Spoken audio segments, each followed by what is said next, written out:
Today I come to that part of Christian morals where they differ most sharply from all other morals. There is one vice of which no man in the world is free, which everyone in the world loathes when he sees it in someone else, and of which hardly any people except Christians ever imagine that they are guilty themselves. I have heard people admit that they are bad-tempered, or that they cannot keep their heads about giris or drink, or even that they are cowards. I do not think I have ever heard anyone who was not a Christian accuse himself of this vice. And at the same time, I have very seldom met anyone who was not a Christian who showed the slightest mercy to it in others. There is no fault which makes a man more unpopular, and no fault which we are more unconscious of in ourselves. And the more we have it ourselves, the more we dislike it in others. The vice I'm talking of is pride or self-conceit, and the virtue opposite to it in Christian morals is called humility. You may remember when I was talking about sexual morality, I warned you that the center of Christian morals did not lie there. Well, now we have come to the center. According to Christian teachers, the essential vice, the utmost evil, is pride. Unchastity, anger, greed, drunkenness, and all that are mere flea bites in comparison. It was through pride that the devil became the devil. Pride leads to every other vice. It is the complete anti-God state of mind. Does this seem to you exaggerated? If so, think it over. I pointed out a moment ago that the more pride one had, the more one disliked pride in others. In fact, if you want to find out how proud you are, the easiest way is to ask yourself, how much do I dislike it when other people snub me, or refuse to take any notice of me, or shove their oar in, or patronize me, or show off? The point is that each person's pride is in competition with everyone else's pride. It is because I wanted to be the big noise at the party that I am so annoyed at someone else being the big noise. Two of a trade never agree. Now what you want to get clear is that pride is essentially competitive, is competitive by its very nature, while the other vices are competitive only. So to speak, by accident, pride gets no pleasure out of having something, only out of having more of it than the next man. We say that people are proud of being rich, or clever, or good-looking, but they are not. They are proud of being richer, or cleverer, or better-looking than others. If everyone else became equally rich, or clever, or good-looking, there would be nothing to be proud about. It is the comparison that makes you proud, the pleasure of being above the rest. Once the element of competition is gone, pride is gone. That is why I say that pride is essentially competitive in a way the other vices are not. The sexual impulse may drive two men into competition if they both want the same girl, but that is only by accident. They might just as likely have wanted two different girls. But a proud man will take your girl from you, not because he wants her, but just to prove to himself that he is a better man than you. Greed may drive men into competition if there is not enough to go round. But a proud man, even when he has got more than he can possibly want, will try to get still more just to assert his power. Nearly all those evils in the world which people put down to greed or selfishness are really far more the result of pride. Take it with money. Greed will certainly make a man want money for the sake of a better house, better holidays, better things to eat and drink. But only up to a point. What is it dialed makes a man with $10,000 a year anxious to get $20,000 a year. It is not the greed for more pleasure. $10,000 will give all the luxuries that any man can really enjoy. It is pride, the wish to be richer than some other rich man, and, still more, the wish for power. For of course power is what pride really enjoys. There is nothing makes a man feel so superior to others as being able to move them about like toy soldiers. What makes a pretty girl spread misery wherever she goes by collecting admirers? Certainly not her sexual instinct. That kind of girl is quite often sexually frigid. It is pride. What is it that makes a political leader or a whole nation go on and on demanding more and more? Pride. Again. Pride is competitive by its very nature. That is why it goes on and on. If I am a proud man, then, as long as there is one man in the whole world more powerful or richer or cleverer than I, he is my rival and my enemy. The Christians are right. It is pride which has been the chief cause of misery in every nation and every family since the world began. Other vices may sometimes bring people together. You may find good fellowship and jokes and friendliness among drunken people or unchaste people. But pride always means enmity. It is enmity. And not only enmity between man and man, but enmity to God. In God you come up against something which is in every respect immeasurably superior to yourself. Unless you know God as that, and therefore know yourself as nothing in comparison, you do not know God at all. As long as you are proud, you cannot know God. A proud man is always looking down on things and people. And of course, as long as you are looking down, you cannot see something that is above you. That raises a terrible question. How is it that people who are quite obviously eaten up with pride can say they believe in God and appear to themselves very religious? I'm afraid it means they are worshiping an imaginary God. They theoretically admit themselves to be nothing in the presence of this phantom God, but are really all the time imagining how he approves of them and thinks them far better than ordinary people. That is, they pay a penny worth of imaginary humility to him and get out of it a pound's worth of pride towards their fellow men.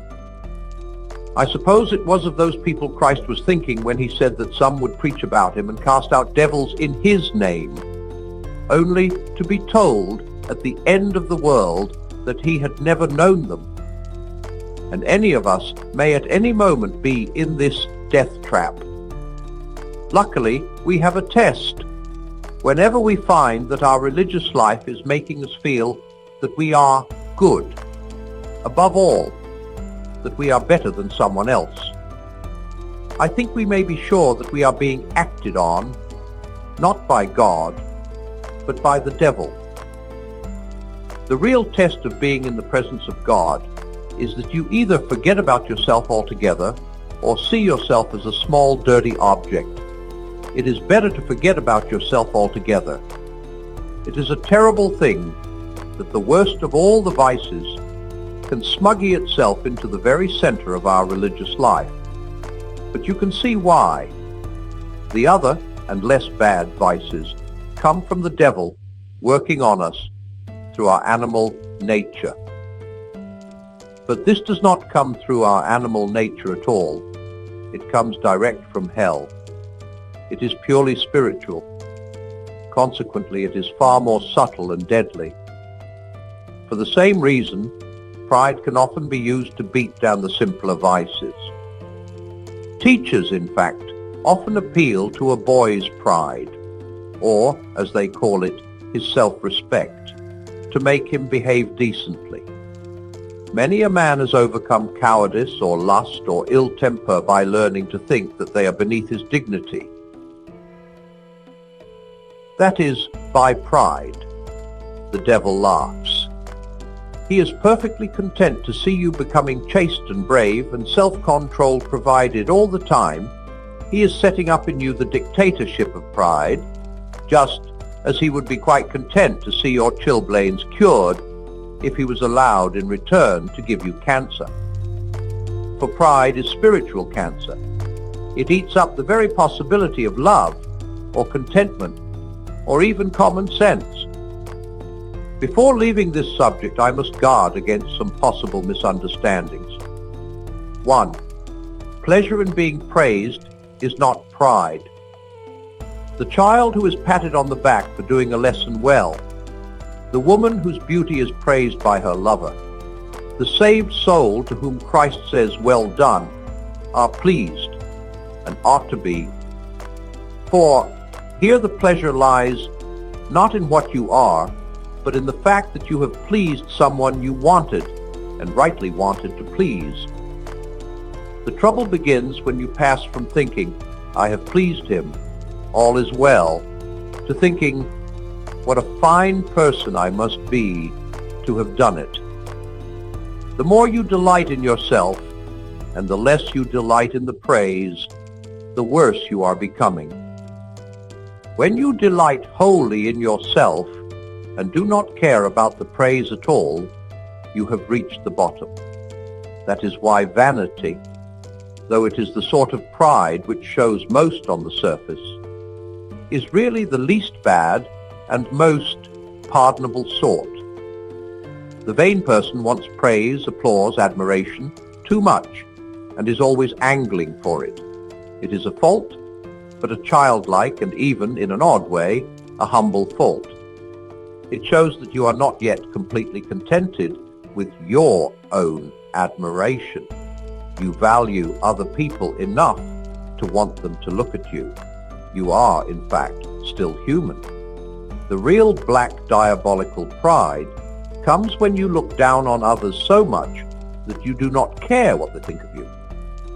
Of course, it is very right, and often our duty, not to care what people think of us if we do so for the right reason, namely, because we care so incomparably more what God thinks.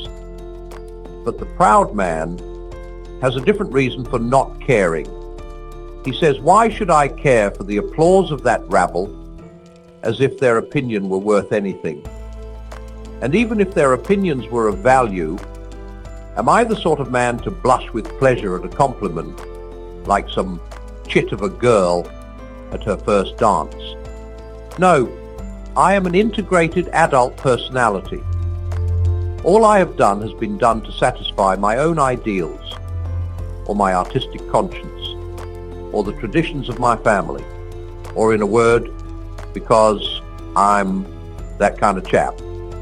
If the mob like it, let them. They're nothing to me."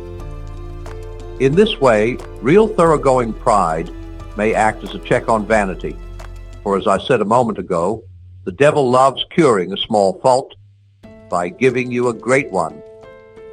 We must try not to be vain, but we must never call in our pride to cure our vanity. Better the frying pan than the fire. 2. We say in English that a man is proud of his son, or his father, or his school or regiment, and it may be asked whether pride in this sense is a sin. I think it depends on what exactly we mean by proud of. Very often in such sentences the phrase "is proud of" means has a warm-hearted admiration for. Such an admiration is, of course, very far from being a sin, but it might perhaps mean that the person in question gives himself airs on the ground of his distinguished father, or because he belongs to a famous regiment.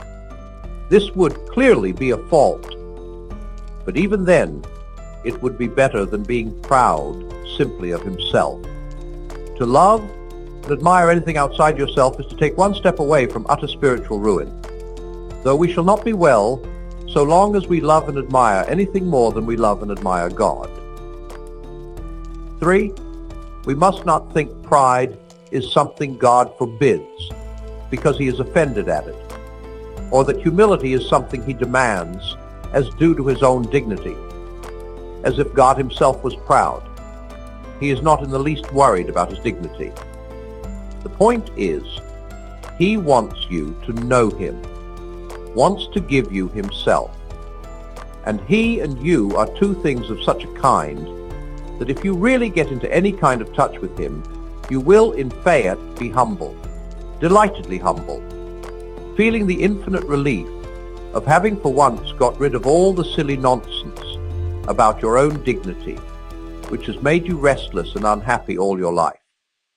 He is trying to make you humble in order to make this moment possible, trying to take off a lot of silly, ugly, fancy dress in which we have all got ourselves up and are strutting about like the little idiots we are.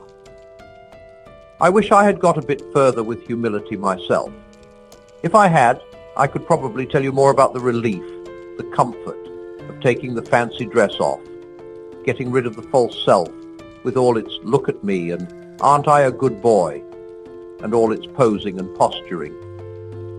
To get even near it, even for a moment, is like a drink of cold water to a man in a desert.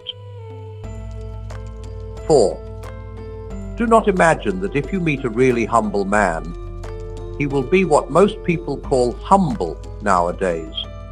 He will not be a sort of greasy, smarmy person who is always telling you that of course he is nobody. Probably all you will think about him is that he seemed a cheerful, intelligent chap who took a real interest in what you said to him. If you do dislike him, it will be because you feel a little envious of anyone who seems to enjoy life so easily. He will not be thinking about humility. He will not be thinking about himself at all. If anyone would like to acquire humility, I can, I think, tell him the first step. The first step is to realize that one is proud, and a biggish step too. At least nothing whatever can be done before it. If you think you're not conceited, it means you are very conceited indeed.